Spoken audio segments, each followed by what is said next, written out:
Let's move over to the running backs because obviously this always takes precedent. All waiver recommendations are players available in at least 50% of Yahoo leagues. Just a reminder for this show of where we set the standard. Jordan Mason is available in under 50%. Let's just get that right out of the way. But if he's somehow still available in your league, he's the number one guy. Yeah. If Jordan Mason's still out there, he's the number one guy. We are assuming he is not. So with that, let's start. But he's not 100% rostered. No. He's not 100% rostered. Last night was one of the more shocking pregame. We'll get into that. Yeah. Injury situations that's led to this. So with that, we'll kick it off with J.K. Dobbins of the Chargers. He is right at the threshold, 50% available. He's got the Panthers, who they didn't look like they could stop a JV team last week, quite frankly. So that's the good news right out of the top. If you're able to pick up J.K. Dobbins or you're rostering him right now. And, I mean, Jay, he just looked healthy, finally. He did. He showed insane bursts. Some of the top speeds that he reached with next-gen stats were, I believe in the top 2 in the league, him and Saquon Barkley on one of those runs. So that's exciting that we saw that explosiveness. I think the downside would be that, he's in a proper timeshare with Gus Edwards. He had 10 carries. Gus Edwards had 11. But the good thing for J.K. Dobbins is that he had 3 receptions. And it doesn't sound like a ton, but he is going to be the third down guy. And if he's the third down guy and getting half of the carries in an offense with a good offensive line that wants to run the ball because they don't have any receivers and it's a Greg Roman offense, I think that J.K. Dobbins can be fantasy viable. You just hope that one day he can kind of finish these long runs because he hasn't really been able to do it. He's ran out of steam with the big breakaways against the Raiders. But no, hugely positive for J.K. Dobbins and a great story. 13 touches last week, and that's about right. I think he's going to be in the 12 to 15 touch range. It's never going to be a massive workload. But in games, they do want to run the ball. That was a game where they were beating the Raiders pretty handily. We expect them to have no issue with the Carolina Panthers, especially on the road. So, yeah, again, I think there's a limited up. Dobbins had a massive game, obviously, but there's a limit to the upside because, to your point, there's always going to be some Gus Edwards. Herbert will have to throw. They're not always going to be in positive game script as well. And so we haven't seen, we've hoped for a long time since he came out of Ohio State, we've hoped for a long time J.K. Dobbins was going to be a true 3-down back, and we've seen flashes of it. To your point, he caught 3 balls in this one. He had 4 receiving yards. We need him to be, Austin Eckler, he ain't, just yet, right? So we need him to become more viable, but certainly of all the guys that are out there on the waiver wire, he's the one that has a fantasy viable role this week. We'll talk about, again, if McCaffrey moves out, then, Mason's a top 10 play this week, but if he's available. But of people that are available more than 50% of Yahoo leagues, J.K. Dobbins is someone you can slap into your lineup right now as a flex, as an upside flex against Carolina. Yep. I would expect his average stat line, if he's going to get those 10 carries, 10 for 45, 50 yards on the ground, 2-3 catches for another 15, 20 yards, and then a 40% chance at a touchdown, that type of line, which is fine. It's just don't expect 100+ rushing yards. Yeah, I mean, again, 135 rushing yards. He had the big long run, and he's done that before in his career. He has that ability. To your point, he seems to always falter at the 5. But yeah, I mean, I just don't want to. Let's not go too crazy because this very well may be his best game of the year. Yes. But absolutely needs to be rostered 100%. And to the extent you're starting a Chargers running back this week, it's J.K. Dobbins. We were not surprised that the Chargers had a split work share in their backfield. We were surprised about the Jaguars, by the way, with Tank Bigsby literally splitting touches with Travis Etienne. Tank Bigsby, unlike Dobbins, he's available in 95% of leagues. Now, they do have Cleveland, Buffalo, Houston, and then the Colts. But 12 carries, Matthew, 73 yards, and quite frankly, just looked the best. He looked the best I've ever seen, going all the way back to college. Tank Bigsby. Talk about he's not. We're going to talk NFL futures, and Tank Bigsby is not eligible for comeback player of the year because you're not allowed to come back from just sucking. But that's honestly what's happened here. Is Tank Bigsby couldn't get on the field last year. One of the reasons why Travis Etienne got as much work last year as they did is that they didn't trust Bigsby. Right. They didn't like what they were seeing in practice, whatever. And for whatever whatever's turned around for Bigsby has really happened in a big way. To your point, not only did he look better than Etienne, honestly, running the ball, and he got a big workload here. Etienne cost them the game. Yeah. Now again, you got Etienne's a special player, but the fact of the matter is that if I'm Doug Peterson and that coaching staff, and I'm going back and I'm watching the tape, it's they had this game. They had that game won. They should have beaten the Dolphins, and they didn't. And a big part of it, honestly, is Etienne fumbling at the 3-yard line or whatever it is. Just, somebody got the peanut, I forget who was it. Was it Holland? Javon Holland? Phenomenal player. A peanut Tillman punch. But, great play, but sorry, like you're an NFL running back. Right. Yeah, know what's coming. You got to finish the play. You got to finish the play, and so certainly Bigsby with his 33% avoided tackle rate and getting 50% of the team's rushes on just a 34% snap rate. No question to me, Tank Bigsby has earned a bigger role going forward in this Jaguars backfield. And I think what you'll see, we talked about this yesterday a little bit, I think what you'll see, Jay, is you'll see Bigsby and Etienne split carries, and Etienne will be the third down back. He'll be the passing down back. Yep, and it wouldn't be the most shocking thing to me in the world if Bigsby takes over the backfield before the end of the season. Now, I wouldn't say it's favorite, wouldn't say it's likely, but that's within the range of outcomes. And then for this week, they played the Browns, which on paper, that's a terrifying matchup, Cleveland's defense. Yeah. Cleveland were an average run defense last year. It was just their pass defense was all world. So I think that he should be able to get some work against the Browns. Tank Bigsby had the highest PFF grade of any player on the Jags offense last week, which matches up with the eye test because he certainly looked a lot better than he did last season. He created his own yards consistently, which is a great sign for a running back. He did, and Christian Kirk killed about half my team, so it was awful. The last thing I'll say here on Bigsby is just, again, in addition to, by the way, he looked the part, it all makes sense. The other thing is that we talked about this. Again, I keep referencing this, but like I had a nice long sit-down conversation with Doug Peterson at the NFL Combine in Indianapolis, and I specifically asked him about Etienne's workload, and he just said yes. Like we need to get Tank Bigsby more involved. We do not want Etienne handling the ball as much as he did last year. That was a little bit too much. It was partially due to, Etienne was having a great year, but also partially because we just didn't feel like we had anyone else. It was kind of due to necessity, but clearly the way Bigsby has played means they can say like, okay, great, with Etienne, because he's such a big play guy, that maybe less work actually makes him more efficient. The Tony Pollard route? Yeah, the Tony Pollard route, that just too much work actually wears him down a little bit, and that, let him be try to get him in space and use that speed. Our next one here, Jaleel McLaughlin, 63% available in this messy Broncos backfield. And, I mean, Matthew, this is one of the more rare stat lines I've ever seen. 5 catches for 1 yard. It was infuriating. So I got eliminated in the guillotine league this week because, again, like 18-team league, I picked 18th, right? You know what I mean? And, like, Drake London screwed me. Christian Kirk screwed me.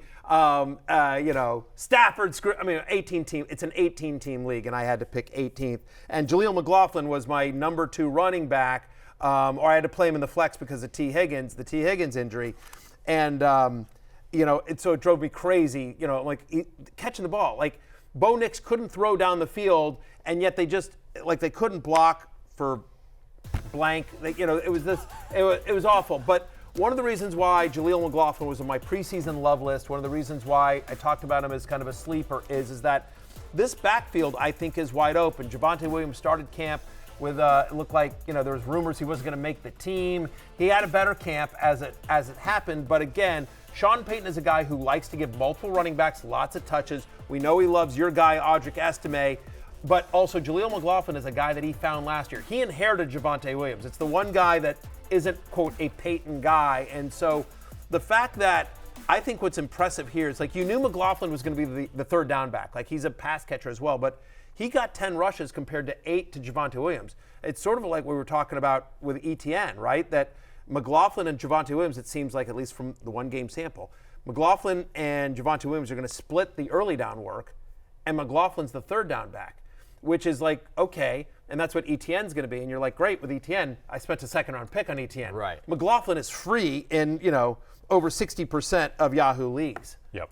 The good thing about McLaughlin is they're going to be in third down a lot. Yes, they are. Because they're not going to get first downs on first or second. So I think with the other thing, too, is that with Bo Nix, his average depth of target on Sunday, 6 yards, which was 27th out of the 32 starters. He just didn't look comfortable at all. I think there's going to be a lot of short stuff, a lot of dump-offs. And, yeah, this might be the new PPR Alvin Kamara Ponzi scheme, is the Jaleel McLaughlin scheme. Yeah, I mean, hopefully. Listen, they did not play well against Seattle. Give credit to the Seahawks. The Seahawks line played awesome. They were just dominating Denver. And the schedule doesn't get any easier. Steelers this week, that's not easy. Then they're on the road at Tampa Bay. That ain't easy. They're at your New York Jets. See if the Jets figured it out by then. Hopefully the Jets figure out their run defense by then. Then they're home to Las Vegas. So it's not a great schedule coming up, but to your point about being in negative game script and having to throw, yeah, I do think, I don't know that I'm starting Jaleel McLaughlin this week unless you're in a stupid 18-team league like I was, but I do think that... Key thing, you were in the 18-team I was, league. Past tense, yeah, exactly. I'm in 10 guillotine leagues. Well, now 9. I'm now in 9. What are you going to do? That's why they call it fantasy football. this is why I'm so bitter at Drake London and Christian Kirk. They effed me so hard. And Mark Andrews effed me right at the. This is quite the roster. Right at the chuckle hole. Yeah, just like he just 1,000%. It was just the whole team, every single team. Oh, no, not my the team chuckle finished hole. 45 points below So long, Pete. expectations. Right, my team finished 45 points below projected. It was unbelievable. Every single big name player that disappointed, they were on my now dead. If anyone wants guillotine to league. change their fantasy team name to Mark Andrews, F me right up the chuckle hole. It's That out there. That could be a league winner. Yeah. That would have won the best team names. That segment already passed. You boy. guys never heard that phrase? Oh, that was good. Put it on Definitely a haven't heard it on air. That's Put it on a for sure. bumper sticker. By the way, just quickly before we move on, it's off topic, but I need to change the topic. Bo Nix average depth of target 6 yards. Anthony Richardson 17.3. Yeah. This is completely insane. Bo Nix looks awful. Different But sports. again, we heard reports throughout the preseason that Jaleel McLaughlin was going to get a bigger role in this offense, that he wasn't just the third down. Like, he's got tremendous speed. The fact that they were running him between the tackles, they didn't do much with him, right? But because they couldn't move the ball at all. But the fact that they were running between the tackles, that he got more rushing attempts than Javonte Williams in game one, I think really, there's a chance that McLaughlin, and I think it's a better than average chance, that he takes over this backfield. That he becomes the Kamara for Sean Payton, if you will. And Javonte Williams is more of the Mark Ingram. Different players, obviously. Right. But you know what I'm saying? Like, Yeah. and I know that one of your bold predictions, Connor, is that at some point Audric Estime takes over that. I have a lot of Audric Estime in like dynasty leagues and deeper leagues as well. Yeah, it could flip where Estime is kind of that early down runner. And you're right, Matthew. Like, McLaughlin's role is solidified. There's no one else in this backfield that's going to do what he does, and that's the pass catching role where, let's be real, Bo Nix is going to be a check down merchant the entire season. So, another running back on this list for us, guys, really interesting depending on injury updates. Zach Charbonnet against the Patriots, 53% available here. Seahawks coach Mike McDonald said yesterday there's no injury update on Kenneth Walker. We're waiting for one. He had the abdomen injury. He's had abdominal injuries in the past. He's had injuries in the past. Just one of those situations you want to keep an eye on. Matthew, if we hear eventually that Kenneth Walker is going to miss some time or could be limited, what does that do for Charbonnet in these rankings? He's an RB1. He's a low end. He's a top 12 fantasy running back as well. Look, in his 3 games as the lead back last year, that was weeks 11 through 13. He averaged over 19 touches a game. He played 77% of the snaps. He looked the part. Scored a touchdown on Sunday as well. Look, we like Kenneth Walker more. The Seahawks do as well. If Kenneth Walker's healthy, he's the guy you want. But we think the Seahawks offense is going to be pretty good this year. And if Walker were to miss time, Charbonnet is somebody that we have confidence in would be successful in a lead role for Seattle. Yep, and it's a tough matchup against the Patriots if he is the starter for that one. Patriots had top 2 run defense last season, but at the same time, like, it's the Patriots. The Patriots aren't going to be on the field for 35 minutes. Even if it's not efficient, he would get a lot of usage. And I think the bigger picture thing is just like, Ken Walker is hurt all the time. Even when he's not missing time, he's still hurt. Just constantly dealing with these different things. Seems like he's always on the injury report. Yes, and even he gets out there and he plays and he guts through it a lot of the time, but I think that might lead them to not making him the workhorse that was talked about in the preseason with Charbonnet. I mean, they spent a second-round pick on him 2 years ago, so I think that he is someone certainly that they're confident in and that they will use if they have to. Some lower-tier targets here, By the guys. way, Jackson Smith and Jigba, who should have had a monster game against Denver, also effed me up the chuckle hole. Stay on that same team. Let's just add him to the chuckle hole list. All right, some lower-tier You know what's waiver great? targets. Can I tell you what's great? Pete does literally one day a week. Pete, backup producer And Pete. chuckle holes come out on the Pete day? Yeah. Like, poor Pete. Like, literally, he does other jobs here. A lot of He's things. a big part of, all jokes aside, he's a big part of Football Night in America, what we do on Sunday nights as well. He works very closely with Chris Sims, does a lot of stuff with Unbuttoned and Pro Football Talk as well. And so just one day a week, they make him slum with us, this poor guy. And then, this guy's going to have to spend a lot of time in the editing room and then in human resources filling out forms. Yes. And like, poor Pete. I apologize. He'll be Pete. working on I this really show do. for the next 24 hours. Exactly. This poor guy. Some lower tier waiver targets. Rookie running back Bucky Irving on the Bucs. He's got the Lions this week. 79% available. He got 9 carries for 62 yards. Also caught 2 passes. And then Alexander Madison in this Raiders backfield, 96% available. 5 carries, 19 yards. But he did catch 4 passes and, more importantly, caught a touchdown, Matthew. He did. I mean, I think he's going to be the passing down back. Minshew certainly more likely to check down. Dylan Lobby not active in this game. Exactly. I like Lobby in Dynasty, but for right now, it looks like even though you don't like Alexander Madison, even though I don't like Alexander Madison, Con or Jay, none of us like Alexander Madison, but Pierce you know who does. apparently does? Antonio Pierce apparently does. He does. And that's all that matters. And so Zamir White is never going to be a pass catcher. He never has been, I think, for his career, a less than 2% target share. So to the extent that you think the Raiders are going to be a negative, neutral or negative game script, which I think is a fair assessment to make, Alexander Madison's going to have more value than, candidly, he has any right to as well. And, I mean, I don't think Zamir White is all that great. So there's a chance he overtakes this role. I want to go back here, though, to Bucky Irving.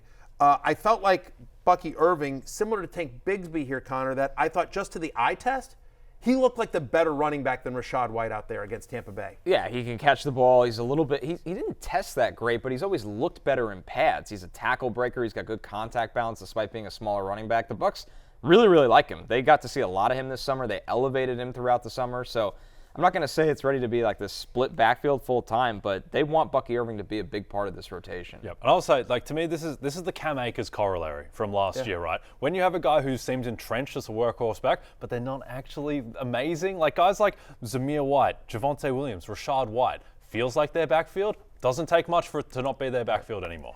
Yeah, none of them have the draft capital or the long-term success in the NFL where you're like, all right, well, that guy's, Entrenched. He's entrenched. None of those guys feel like they are entrenched for sure.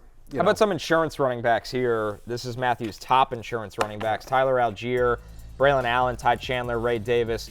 And then Jalen Wright becomes very interesting as it's already only 1 week into the season. Devon Achane and Raheem Mostert both dealing with some injuries. They'd be estimated as non-participants in practice. Not ready to elevate Wright yet, but he's somebody to keep an eye on this year. He definitely is. And I think he's the type of guy who there's two guys in front of him, but it just takes an injury to one of them for Jalen Wright to become fantasy viable because of the type of player he is, because he's playing in perhaps the most explosive offense in football, certainly in the top 5, and we know how exciting of a talent that he is. And like Mostert is hurt all the time. Achane has been hurt all the time in his young career, so certainly there's scope for Jalen Wright to become the thing. Jalen Wright's going to have a game where he's going to like lead off our Tuesday segment, where at some point in the season we'll have a Jordan Mason game. Yeah, there's no question. And I was going to say, we're going to get into Jordan Mason here later in the show when we talk about last night's game. But if ever there was, Exhibit A, like, why do you want an insurance running back? Like, ask anyone that had Christian McCaffrey about ready to go last night, didn't have Jordan Mason on their team, and wasn't able to go get them, and how that worked out for them. Should have got Alan Lazard. Right? I mean, but that's also, well, we'll get into that. Like, but that's why, by the way, when you're setting your lineup, why McCaffrey should have been in your flex spot, not your running back spot. Again, to give you that flexibility. Always set your lineup towards,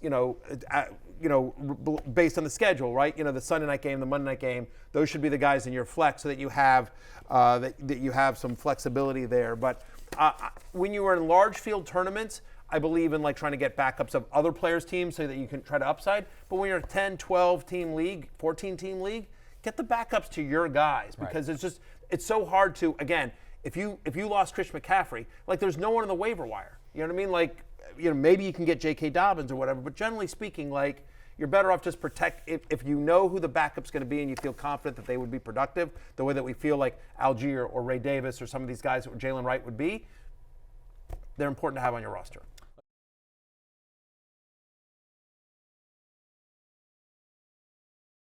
Hey, it's Matthew Berry from NBCSports.com and RotoWorld.com, and I want to thank you so much for watching whatever it is you just watched, or if nothing else, being too lazy to click out of the autoplay after this video started, after whatever it is you actually wanted to watch finished. But now that you're here, I'd like to take a moment here to ask you respectfully now, okay? I'm asking you respectfully to subscribe to the NFL on NBC YouTube channel. You'll get the latest RotoWorld fantasy news headlines, all sorts of great shows, including my own Fantasy Football Happy Hour. So go subscribe now. Again, I'm asking respectfully.